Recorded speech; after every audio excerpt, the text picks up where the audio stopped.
क्या आप लोगों के हिस्से में आजादी आई है? हमारे लोग सुंदर दिखेंगे तो आप हमारी हत्या कर दोगे। हमारे लोग जज, डॉक्टर, इंजीनियर, कलेक्टर बन जाएंगे तो आप हमारी हत्या करोगे। भारत की सरकारों को शर्म नहीं आती? कायम इंसान नहीं है? ऐसी आजादी हमें स्वीकार नहीं है जहाँ भाईचारा ना हो, जहाँ बराबरी ना हो, जहाँ बहनों की इज्जत लूटी जाती हो, जहाँ भाइयों का कत्ल किया जाता हो। ऐसी आजादी हमें नहीं चाहिए। SC/ST फेडरेशन के सभी साथियों, मिशन जय भीम के सभी साथियों, आज भारतीय बौद्ध महासभा के साथी भी आ गए, भंडारी जी, उनकी टीम, मैं सभी का आज यहाँ अभिवादन करता हूँ। आज हमें तय करना होगा कि भारत से छुआछूत खत्म होगी या नहीं होगी, भारत से जातिवाद खत्म होगा या नहीं होगा। आज समय है केंद्र की सरकार को, चाहे देश के प्रधानमंत्री माननीय मोदी जी हो, चाहे गृह मंत्री अमित शाह जी हो, चाहे विभिन्न राज्यों के मुख्यमंत्री हो या उनके मंत्रिमंडल के लोग हो, पूरे देश की सरकारों को आज बताना पड़ेगा वो जातिवाद खत्म करना चाहते या नहीं करना चाहते, वो छुआछूत मुक्त भारत बनाना चाहते या नहीं बनाना चाहते। पूरा देश आज आजादी का 75वां अमृत महोत्सव मना रहा है, लेकिन मैं अपने समाज के इन युवाओं से, इन बहनों से पूछना चाहता हूं, क्या आप लोगों के हिस्से में आजादी आई है? नहीं। क्या आप अपने आप को आजाद महसूस करते हैं? नहीं। क्या आज भी हमारी बहन बेटियों की इज्जत नहीं लूटी जाती? क्या आज भी हमारे भाइयों का जाति पूछकर कत्ल नहीं किया जाता? किया जाता है। क्या आज भी देश के संसाधनों में हमें हिस्सा मिला है? बिल्कुल नहीं मिला। तो अगर भारत आजाद हुआ है और 75वीं वर्षगांठ आजादी की मना रहा है, तो उसकी तरक्की में देश के दलितों, पिछड़ों, आदिवासियों का हिस्सा कहां है? देश के प्राकृतिक संसाधनों में हमारा हिस्सा कहां है? भला हो डॉक्टर बाबा साहेब अम्बेडकर का, जिन्होंने 3500 साल की गुलामी को तोड़कर देश के अनुसूचित जाति, जनजाति, पिछड़े वर्ग के लोगों को न केवल आजाद करा, बल्कि जो धर्म शास्त्रों में लिखकर 3500 साल तक हमारे पढ़ने लिखने पर धार्मिक बंदिश थी, 3500 साल तक हमारे व्यापार करने पर धार्मिक बंदिश थी, 3500 साल तक हमें संपत्ति इकट्ठा करने पर भी धार्मिक बंदिश थी। सोच के देखो, अगर डॉक्टर बाबा साहेब अम्बेडकर इस 3500 साल की गुलामी से हमें मुक्ति न दिलाते, अगर वो स्कूलों में, कॉलेजों में हमारे लिए पढ़ने की व्यवस्था न करते, अगर वो रिजर्वेशन की व्यवस्था करके हमारे लिए सरकारी नौकरियों की व्यवस्था ना करते, अगर वो हमारे वोट का अधिकार सुनिश्चित ना करते, अगर संविधान के माध्यम से, संवैधानिक रूप से हमें सारे हक और अधिकार ना देते, तो क्या हम आजाद हो पाते? आज जो हमारे घरों में थोड़ी बहुत खुशहाली नजर आती है, थोड़ी बहुत तरक्की नजर आती है, वो केवल और केवल डॉक्टर बाबा साहेब अम्बेडकर की कुर्बानी और बलिदान की वजह से है।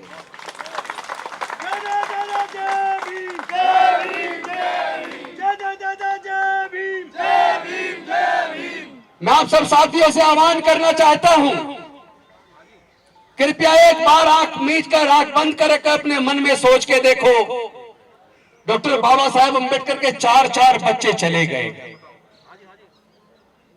जिस पिता के 4 बच्चे छोटी सी उम्र में इलाज के अभाव में मर जाए, वो आदमी टूट जाता है, लेकिन डॉक्टर बाबा साहेब अम्बेडकर टूटे नहीं।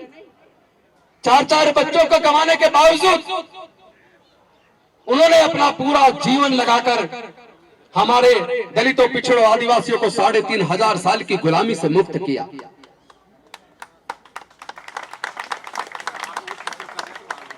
मुझे याद आता है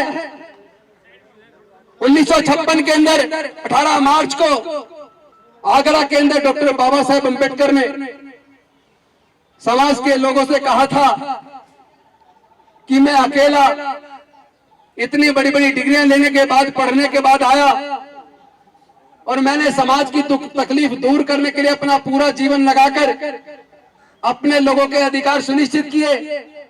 मैं उम्मीद करता था कि जब मेरे समाज के लोग पढ़ लिख जाएंगे, अफसर बन जाएंगे, डॉक्टर, इंजीनियर, वकील बन जाएंगे, अगर मैं अकेला इतना सब कुछ दे पाया तो मेरे समाज के पढ़े लिखे लोग मिलकर जब इस लड़ाई को लड़ेंगे तो समाज को पूरी तरीके से आजादी दिला देंगे, समाज के हक अधिकार सुनिश्चित कर देंगे। लेकिन आज मैं बड़े दुखी मन से कह रहा हूं, मुझे मेरे पढ़े लिखे लोगों ने धोखा दिया। इस कारवा को बड़ी मुसीबतों के बाद में यहां तक लेकर आया हूं, बड़े कष्ट झेले हैं। मैं उम्मीद करता हूं अपने समाज के लोगों से कि मेरे बाद इस कारवा को किसी भी तरीके से आगे लेकर जाएं, और अगर आगे ना ले जा पाए तो कम से कम यही छोड़ देना, यहां रोक के रखना, पीछे मत जाने देना। लेकिन क्या ये सच नहीं है? कारवां आगे जाने की बजाय और जहां तक डॉक्टर बाबा साहेब अंबेडकर लेकर आए वहां तक रुकने की बजाय कारवां पीछे चला गया। पहले लाखों लाखों लोगों की नौकरियां लगती थी, हर विभाग में हजारों हजारों वैकेंसी निकलती थी, रोस्टर पॉइंट में पहली वैकेंसी एससी को जाती थी। लेकिन आज पहली वैकेंसी जनरल को, दूसरी जनरल को, तीसरी जनरल को, चौथी ओबीसी को, पांचवी जनरल को, छठी जनरल को, अगर सात वैकेंसी निकलती है तब एक वैकेंसी एससी को जाती है। 15 वैकेंसी निकलती है तो 2 एससी को, 1 एसटी को जाती है, 4 ओबीसी को जाती है।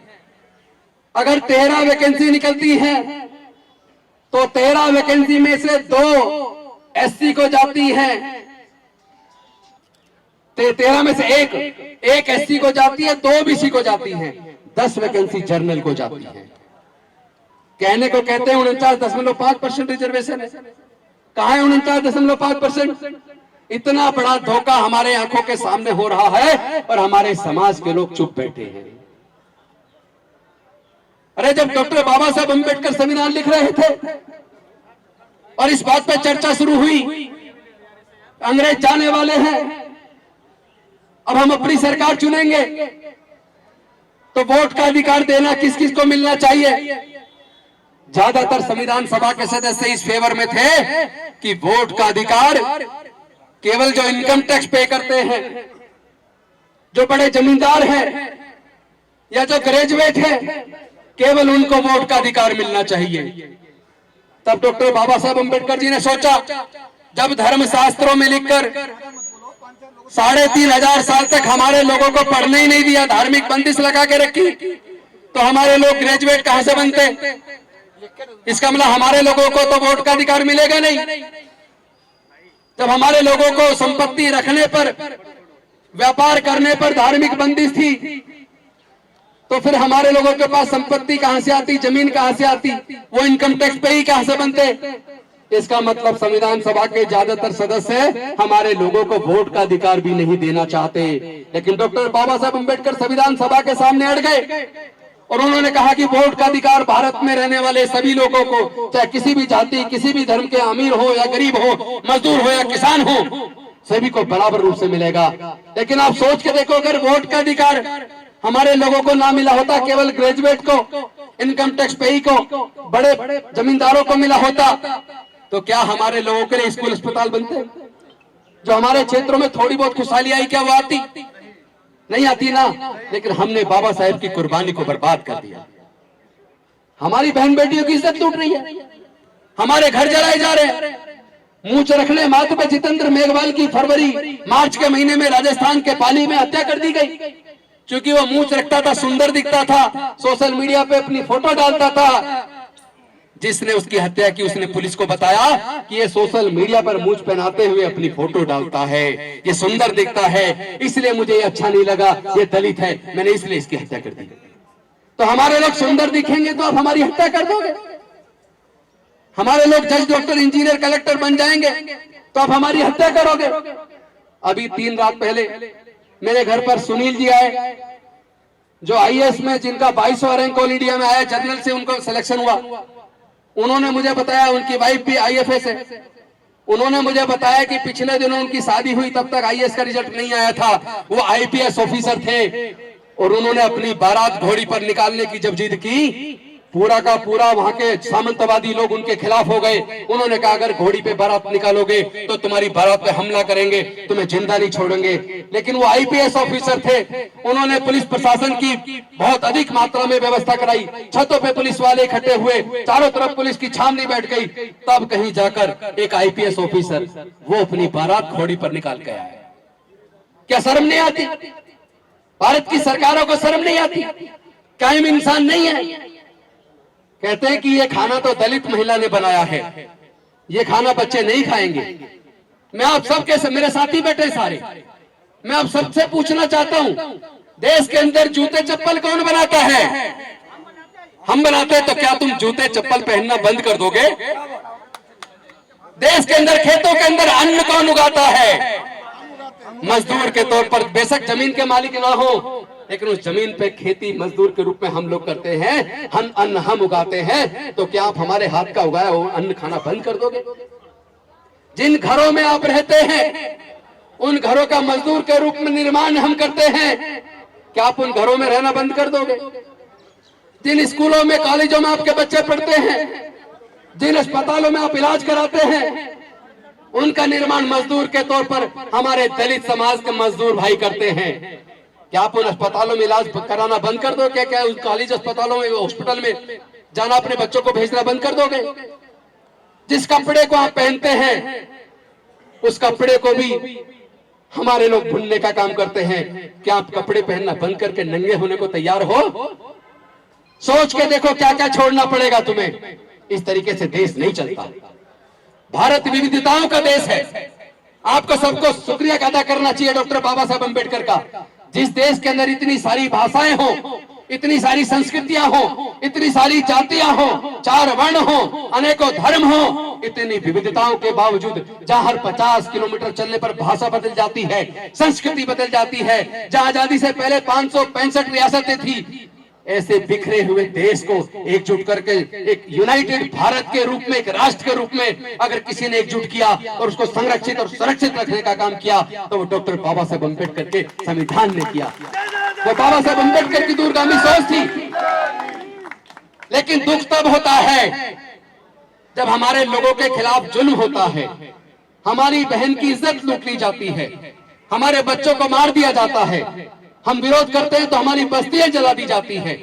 अभी आपने देखा होगा जालोर के अंदर जो अपने आप को ऊंची जाति का कहते हैं सो कॉल्ड, उन लोगों ने इस घटना के विरोध में पंचायत की, महापंचायत की है। उन्हीं लोगों ने हाथरस में भी महापंचायत की। तो क्या जुल्म करने वालों के फेवर में महापंचायत करके तुम भारत को एकजुट रख सकते हो? नहीं। हमारे समाज के लोग कोई गुलाम नहीं है। अब हमें दोबारा से गुलामी स्वीकार नहीं है। हम लोग लड़ेंगे, हम जीतेंगे। हम डॉक्टर बाबा साहब अम्बेडकर के बच्चे हैं। लेकिन मैं आपको इस मंच के माध्यम से आह्वान करना चाहता हूं, अगर आपको इस लड़ाई को जीतना है तो ब्राह्मणवाद को और ब्राह्मण में अंतर करना सीखो। आज ब्राह्मणवाद दलितों के अंदर घुस चुका है।